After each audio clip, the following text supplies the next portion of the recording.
इस संस्था का AIMCEA, जो पूरे देश में अभी इसका ये है एजेंडा है कि पूरे देश में हम फैले। और साथ साथ अभी लास्ट ईयर जो 2024 में मीटिंग हुई थी गोवा में, इस साल यहाँ कर्नाटका में हो रहे हैं, बेंगलोर में। तो हमारा यही मकसद है कि पूरे इंडिया में इसकी ब्रांचेस फैलाए, और साथ साथ जो जिसको हम सविता बोलते हैं, नाई बोलते हैं, जो भी है वो सब इकट्ठे हो जाए, और हमारी जो समस्याएं हैं वो गवर्नमेंट के पास भी जाए, और गवर्नमेंट हमको एक रिस्पेक्ट से जो भी हम मांगते हैं या जो हमारी रिक्वायरमेंट है वो ऑटोमेटिकली मिल जाए, ऐसा हमारा ये है प्रयास है। तो 1994 से जो संस्था चल रही जी, है, अब तक क्या कुछ डेवलपमेंट हुआ है? डेवलपमेंट हो रही है, और डेवलपमेंट के कारण ही आज हम कर्नाटक तक आए, माना साउथ में एंट्री हो रही है। क्योंकि पहले वो कॉन्सेंट्रेटेड था नॉर्थ इंडिया में, अभी हम साउथ में जा रहे हैं। उसके पास पोर्ट ब्लेयर जो भी है, जो साउथ की जो एरिया है वो हम कवर करेंगे 2026 या 27 तक। हमारे ये कंफर्म्ड है कि हम पूरे देश में फैल जाएंगे। क्या कुछ गवर्नमेंट से रिजर्वेशन की डिमांड है? गवर्नमेंट से हमारी यही ये रिजर्वेशन के लिए पूरा जो OBC को मिलता है वो हमको बाइज्जत, माना विद द रिस्पेक्ट हमको मिलनी चाहिए। परसेंटेज कम की वजह से क्या इग्नोर किया जा रहा है?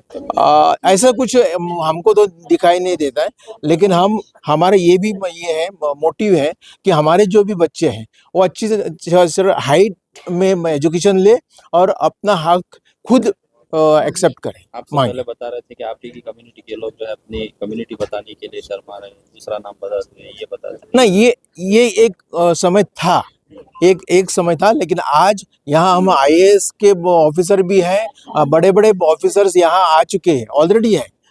तो इसका मतलब ये हुआ कि वो टाइम गया अभी। अब हम थोड़ा कन्वर्ट हो गए हैं। जो भी हमारे लोग हैं वो हमको बताते हैं कि हमको आपके साथ आना है। तो बेंगलोर में जो रही, क्या कर्नाटक के मुद्दों पर चर्चा होगी? जी, जरूर। अभी कल, आज है और कल तक ये रहेगा, तो उसमें वो पूरा ये हो जाएगा, डिस्कशन हो जाएगा। Yes, thank you. मैं गोवा से हूँ। लास्ट ईयर से मैं महासचिव हूँ, माना general secretary, national general secretary, और मैं अभी गवर्नमेंट सर्वेंट रिटायर्ड हूँ। Thank you. यस जी, बताइए सर। मैं रामशील शर्मानंद, मैं उत्तर प्रदेश इलाहाबाद से हूँ, और ये संस्था 1994 से काम कर रही है। ये हम चूँकि सोशली, एजुकेशनली एंड फाइनेंशियली बाइकाटेड हैं, हमारा शोषण सबसे ज़्यादा पूरे देश में हो रहा है। ये आपके इन्फॉर्मेशन के लिए नंद समाज, इसे ओरिजिनली आप नाई या बार्बर कह सकते हैं, जो कि हमारा पुराना नाम है, लेकिन अब हमको इसको चेंज कर रहे हैं। चूँकि बिना नामनी केचर चेंज किए हुए हम उसी घृणा की दृष्टि से देखे जाते रहे हैं, तो उस पर हम ग्रास रूट पर, विलेज लेवल पर, तालुका लेवल पर काम कर रहे हैं, ताकि हम उन अशिक्षित और जो समाज से डिप्राइव हैं, कटे हुए लोग हैं, उनको समाज की मुख्य धारा में जोड़ें और उनके आर्थिक और सामाजिक और मदद कर सकें, एजुकेशनली मदद कर सकें, ताकि वो ऊपर उठ सकें और मुख्य धारा में जुड़ सकें। हमारा कहीं भी कोई भी कहीं पर वजूद नहीं है।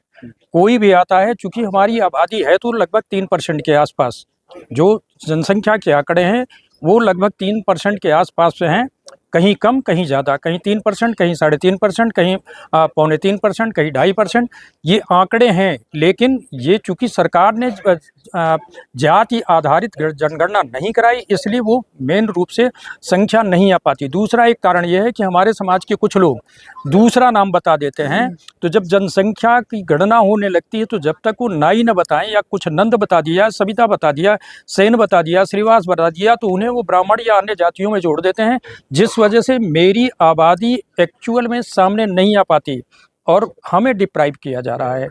ये जो हर साल बैठक होती है, क्या ये बैठक इसी बिल्कुल हो रहा है।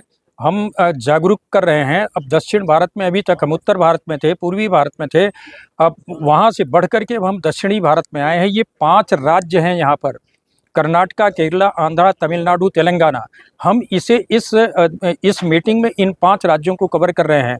आप मिस्टर लालू सुलेरकर, ये आप गोवा से हैं, ये राष्ट्रीय महासचिव जी हैं।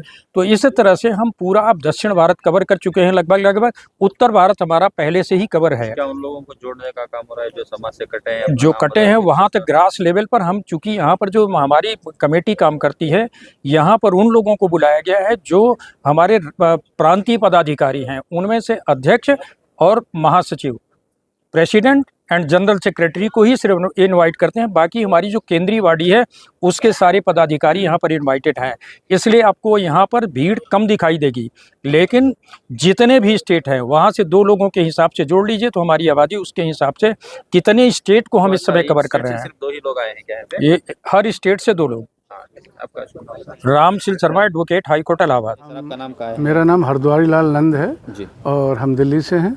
All India Mahapadanand community educator association का राष्ट्रीय अपर महासचिव हैं और ये हमारा संगठन 94 से चल रहा है और ये गैर राजनीतिक संगठन है, सामाजिक पे काम करता है, शिक्षा पे, एनवायरनमेंट पे और समाज की कुरीतियाँ दूर करने के लिए और समाज में शिक्षा का प्रचार और प्रसार कैसा हो, इस तरीके का संगठन है। आज हमारा चौथा ये राष्ट्रीय कार्यकारिणी की बैठक है। इस टाइम कितने सालों में होती है बैठक? ये राष्ट्रीय कार्यकारिणी की बैठक हमारे साल में एक बार होती है। अच्छा, क्या सोच विचार होते हैं इसमें विचार मंथन होते हैं। ये मौजूदा हालत की जो हमारी सामाजिक समस्याओं पे विचार होता है, शिक्षा के ऊपर विचार होता है, हमारे बच्चों के लिए प्रतिभा समारोह भी होते हैं। जो बच्चे अच्छे 94 वगैरह नंबर लेके आते हैं उनके लिए हम सम्मान में कुछ प्रोग्राम रखते हैं।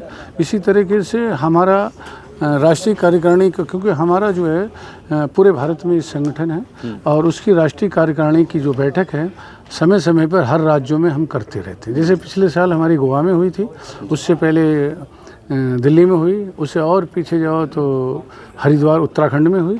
इसी तरीके से, क्योंकि हर राज्य की अपनी एक परिस्थितियाँ होती हैं, हर राज्य की अपनी एक समस्याएं होती हैं और इन समस्याओं को लेकर हम एक एजेंडा बनाते हैं।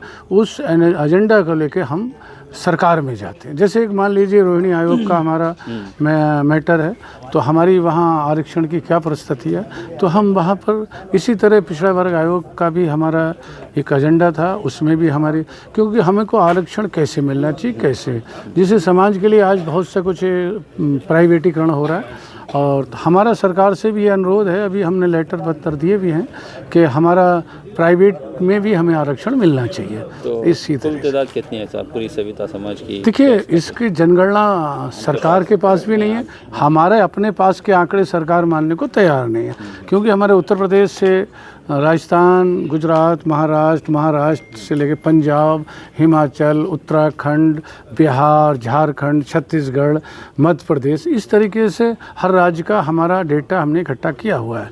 मगर हमारे डेटा को सरकार क्यों मानेगी? पिछले दिनों में कर्नाटक में भी जनगणति हुआ था, इसमें कुछ सविता समाज की तरफ से कुछ डिमांड्स हुए थे, क्या कुछ हालात है क्या? नहीं समझा, हम तो केंद्र की बॉडी में करेंगे, ये हमारी माननीय ये बताएंगे आपको, कन्नड़ा में आपको बताएंगे, हमारा तो हिंदी, तो अभी बेंगलोर में हो रहा है, तो यहाँ के लोकल कम्युनिटी क्या इश्यूज हैं वो? हाँ, लोकल के लिए आज हमने एजेंडा यहाँ करा है, रात को हमारी बैठक होगी, इसमें लोकल के बहुत एजेंडे हैं। क्योंकि देखिए, हमारा समाज में आज भी एक बहुत प्रताड़ित होता है, सामाजिक तौर पे बहुत प्रताड़ना है और इसके लिए आके जाके हमको हमारी कुछ सुनवाई नहीं होती। शहर बंगलौर को छोड़ दीजिए, दूर दराज आप क्षेत्र में चले जाइए, आज हालात कैसे, आर्थिक स्थिति के हालात बहुत बुरे हो रहे हैं और एक मानसिक गुलामी बहुत ज़्यादा परेशान हमें कर रही है। तो इसको लेकर पूरे भारत में परिस्थितियाँ एक ही जैसी, कुछ बदलाव नहीं है, चाहे वो उत्तर भारत हो चाहे दक्षिण भारत हो। आपका नाम सर? मेरा नाम हरद्वारी लाल आर्य नंद है। Thank you. क्या है आपको?